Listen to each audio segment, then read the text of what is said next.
Mayor, we're excited to have you here with us. Thanks for joining us. Great, Devin, it's great to be here.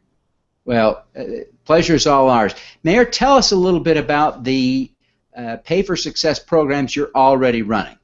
So we launched in 2013, together with the United Way of Salt Lake and Voices for Utah Children, a Pay for Success initiative focused around early education, preschool, essentially.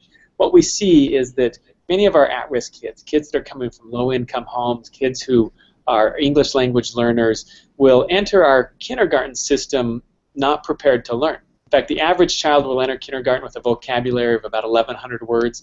These at-risk kids are starting kindergarten with a vocabulary of 300 to 400 words.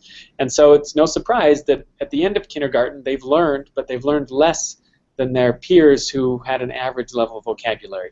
And they fall behind year after year, such that in Utah and in many states they'll then start, we'll do a standardized test at the end of second grade and find that these kids are so far behind that they need additional education. They need special education, resource learning that's very expensive.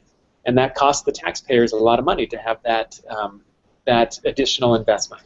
And what the studies show is we can avoid that expensive cost in the third grade with some pre-kindergarten learning.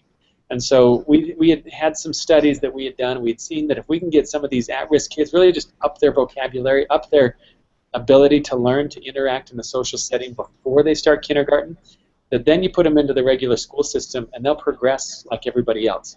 So we noticed that we could fund this high-quality preschool investment, could give these kids what they needed, but how do we pay for that? We can't cancel some special ed programs. We can't defund other important programs that we're doing.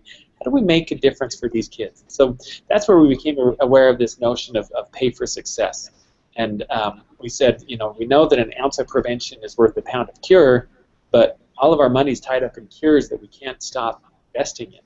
And so this pay for success mechanism came forward where we said we will pay for every child, at-risk child who can avoid special ed in the third grade. We will take the savings that would go into special ed and use that to repay an investment that was made in preschool.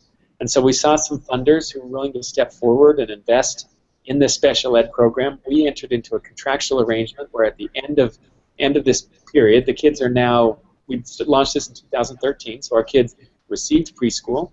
They're now in the school system in a kindergarten, and we're going to measure them at the end of second grade.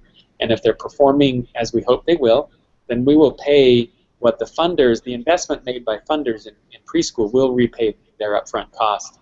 And what we see we're able to do is we're able to use precious government resources in a way to really make a difference in the lives of these young kids that we weren't able to do previously because we just didn't have